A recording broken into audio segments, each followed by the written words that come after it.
Namaskar and welcome to Bharat This Week. I'm thrilled to be reporting live from the Mahakumbh Mela, a place where spirituality, culture and community come together.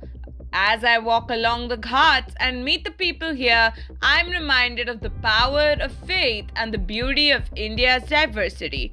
Prayagraj has become the largest hub of religious economy in the world as more than 400 million devotees converge for the biggest religious event, Mahakumbh.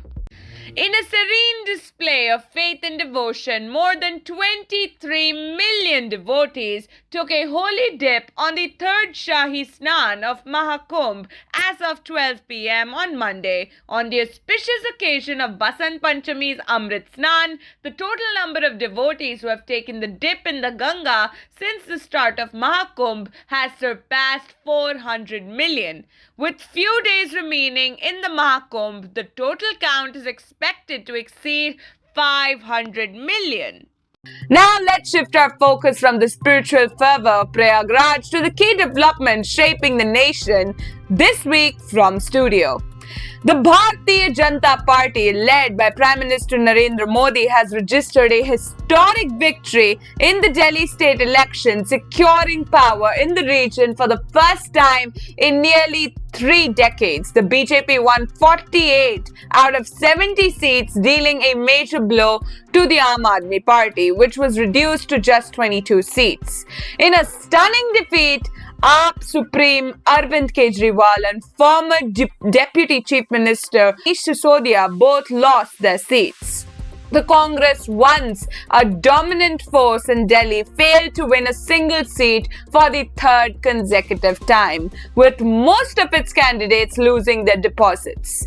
Despite the landslide victory for the BJP, there was only a 2% difference in the vote share between AAP and BJP, signaling a close electoral contest.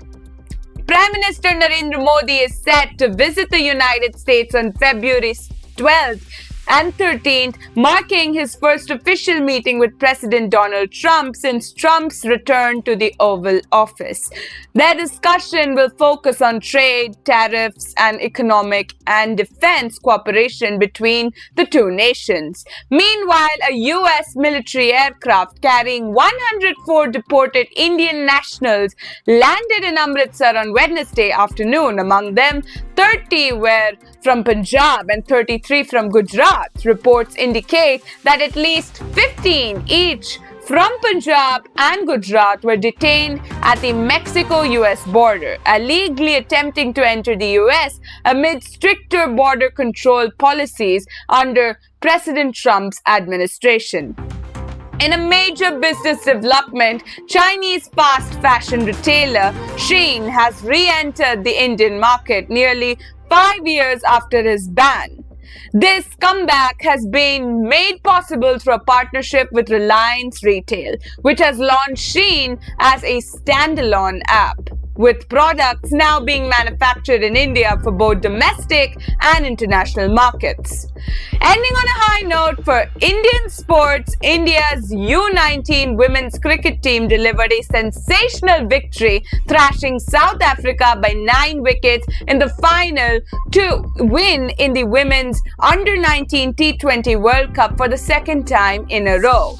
That's all for this week's edition of Bharat This Week. And for those who haven't yet planned for the Mahakumbh, this is your sign. It's a rare, once-in-a-lifetime experience of faith and divinity. Don't miss it. This is Laura Anika signing off. Jai Hind.